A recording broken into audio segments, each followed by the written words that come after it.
ഓയൂരിൽ അക്രമി സംഘം കമ്മൽ കവർന്നെന്ന പെൺകുട്ടിയുടെ പരാതി വ്യാജം. വീട്ടിൽ നിന്ന് സ്നേഹവും പരിഗണനയും കിട്ടാത്തതിൽ മനോവിഷമത്തെ തുടർന്നാണ് വ്യാജ പരാതി ഉന്നയിച്ചത് എന്നാണ് പോലീസ് പറയുന്നത്. കമ്മൽ മോഷണം പോയിട്ടില്ല. കമ്മൽ കണ്ടെത്താൻ പോലീസ് ശ്രമം തുടങ്ങിയിട്ടുണ്ട്. അരുൺരാജ് കൊല്ലത്ത് നിന്ന് വിവരങ്ങളുമായി ചേരുന്നുണ്ട്. അരുൺരാജ്, പോലീസ് എന്താണ് ഇതുമായി ബന്ധപ്പെട്ട് പറയുന്നത്? അരുൺരാജ്, രാവിലെയാണ് ഈ ട്യൂഷന് പോകുന്ന വിദ്യാർത്ഥിയുടെ കമ്മൽ മോഷണം പോയതായും ഇരുചക്ര വാഹനത്തിലെത്തിയവർ തലക്കടിച്ച് പരിക്കേൽപ്പിച്ചതായും ഈ പെൺകുട്ടി നാട്ടുകാരോടും ബന്ധുക്കളോടും അടക്കം പറഞ്ഞത്. തുടർന്ന് സ്ഥലത്ത് പോലീസ് എത്തിയ പരിശോധനയിലാണ് ഈ പെൺകുട്ടിയുടെ പരാതി വ്യാജമെന്ന നിഗമനത്തിലേക്ക് ഇപ്പോൾ പോലീസ് എത്തിയിരിക്കുന്നത്. വീട്ടിൽ നിന്ന് പരിഗണനയും സ്നേഹവും കിട്ടാത്തതിൽ മനോവിഷമം ഈ കുട്ടിക്കുണ്ടായിരുന്നു.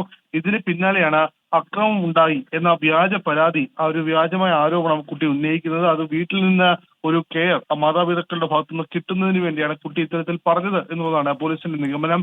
കുട്ടിക്ക് പരിക്കേറ്റിട്ടില്ല എന്നതാണ് നിലവിൽ പോലീസ് പറയുന്നത്. കമ്മൽ മോഷണം പോയിട്ടില്ല. അതേസമയം കമ്മൽ കണ്ടെത്താനുള്ള അന്വേഷണത്തിലാണ് ഇപ്പോൾ പോലീസ്. വിശദമായി അന്വേഷണം നടക്കുകയാണെന്നും പോലീസ് വ്യക്തമാക്കുന്നുണ്ട്.